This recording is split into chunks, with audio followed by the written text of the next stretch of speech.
Hello and welcome to this next episode of Beyond the Noise. In this video, we're going to take up a subject that again comes up quite a lot of times. People are stuck to jobs that they don't like, but they're forced to continue because of the liabilities that they carry. There are EMIs to pay, there are responsibilities, there's children's school fees, there are many other responsibilities that a person would have. So let's break this down. There is this fear, and now you're in a toxic work environment, an environment that you're just not enjoying yourself in, but you're forced to continue. There's a lot of fear that you're trying to, deal with because you don't want to lose your job. There's a boss who can be absolutely stupid, who's shouting at you at times, who's screaming, who's saying things, and you're really getting that toxic vibes all the while. There's a political culture that's there in that organization, something that you don't like, but then you're forced to stay in that organization. Now, how do you deal with something like this? How does anyone deal with something like this? I'm sure nobody enjoys staying in such a work environment. That's a toxic culture because you might survive in this. How do you survive, first of all? You survive through various things by playing politics, by trying to, the one-upmanship that you do in the organization, trying to be in the good books of your boss, trying to do the right things as per what is being told. You do everything, but yet you are living in a constant state of fear. You really look at forward to your Fridays because then there's a term called thank God it is Friday, because you don't love this environment, you don't love this work, you don't love this space. And Monday mornings are really terrible because you have to go back to this toxic place. And yet, and this is not what I'm just saying, if you look at all the studies, a lot of people, the various studies that have been done, 70 to 80% of the people are not happy with their workspaces. But then why do you continue in such a workspace which is toxic? And the answers that will come to you, and these are real, and this is actually a fact. And I do agree that you have to take care of things. There are responsibilities you cannot run away from. You cannot run away from paying the EMI on the property that you have got. You cannot run away from paying the school fees for your children. You put them in some of the very plush schools. So all these responsibilities are there, and all these, things that you have to take care of. And so you slowly are killing your soul and saying it's okay, maybe I'll some other day. I'll make this change at some point in life. But right now there are too many responsibilities and I need to take care of them. So because of that, you just don't, try to do anything about it. At the best, you will look around and say, okay, can I get another job? But if you land up at the job, which again looks like the same from the previous one, you're yet living in that fear. The fear of the boss, the fear of the system, the politics of that place. I'm not saying all organizations are like that, but that's a lot of things. If I look at the surveys, tell me that's what comes back from a lot of people. Now, how do you deal with something like this? How do you deal with a toxic workplace that's really not making you grow, but it's shrinking you down? A boss who's constantly after you, who's micromanaging you, who's telling you every small thing to do, is pointing faults at everything that you are doing. How do you survive? How do you live? But you continue doing this day after day after day.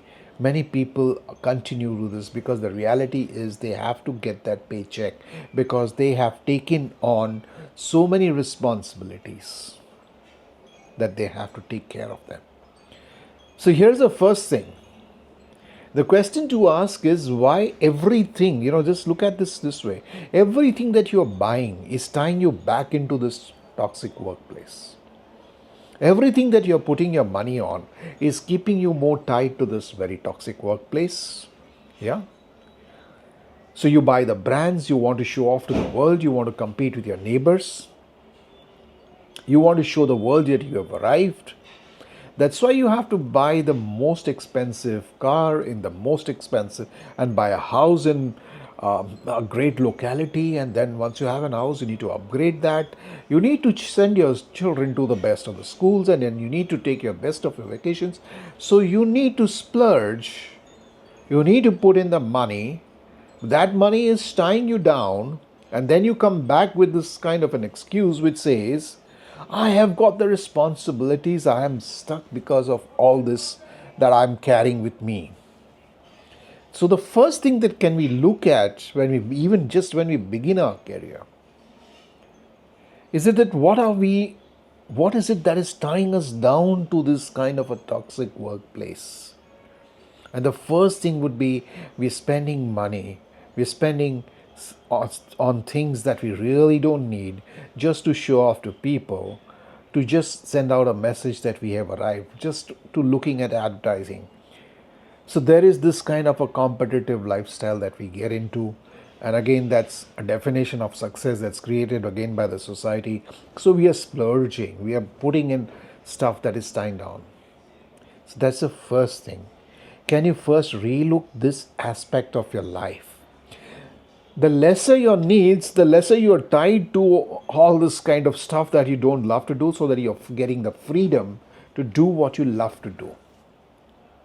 So the first thing is, are you able to do that? The other way to look at it is, you save enough and save fast enough and build an investment kind of a portfolio that you're able to get that freedom faster. So then you're not tied to something which is, you're forced tied, which you don't like it, but you have to be there. You choose to work. It's not that you stop working, but you work because you want to work. You take up that job because you want to take up that job. You're not there just because you're being forced into it. So there are two ways, I said, right? Either I cut down my needs, or I grow this income to a level. I create a passive income stream. I create that investment early in life that will give me this freedom that I'm looking for. So there's two options, right? The two things that that you can look at doing. And the, the other important thing that I would ask you to look at, very important, is why do we take on this kind of showing off to the world and competing with anybody else? Why do we need to do that? Why do you need to do that? I also had this kind of thing, right? Smaller house, bigger house, then the bigger house. All this is there, but at some stage you get it, it's all foolish, right?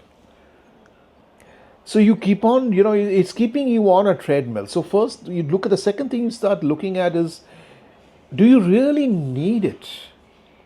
Because if you can again cut down, it's going to help you there. The third thing that if I have to give you on this element of fear of what will happen, if this was, I would rather, I always spoke my mind, whoever the boss would be. I always spoke my mind. And the organizations that were toxic workplaces, I did not stay around at all. Or if I did have to stay around, it would be for a shorter period of time, because it is toxic to health. It's toxic, it's a stress, there's a constant stress. Today, I don't care a hoot. If you are not going to be aligned with the values that I hold, if I don't get the respect that I deserve, I don't want to work with you. I don't want to work at such a place. It's just not worth it. Even for a day, it is not worth it. Why would I want to get up in the morning and run into a toxic place, or deal with a toxic boss, or deal with a partner who I'm not aligned with, or to do work with a client that's really creating a mess on my head? I just refuse to do it. I will walk out, because I today realize that there is enough in the world. There's a change in perspective. The more I'm operating from fear, I'm going to be stuck in that fear psychosis. I'm going to be in that fear circle, that kind of a thing. The more I open up and say, yes, if this doesn't work, if this doesn't align, I'm not about to give up my life. My life is not forever, right? We don't have forever out here. I'm not going to waste even a single day.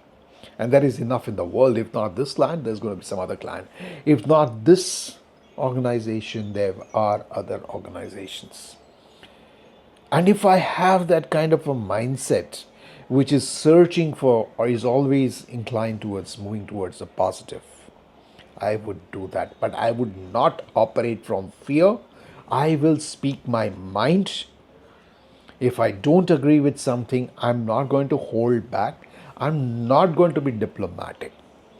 Because if I'm an expert on my subject, I might as well have the guts to speak my mind. It's only if I lack the confidence, if I don't have that confidence, that I cannot speak, right?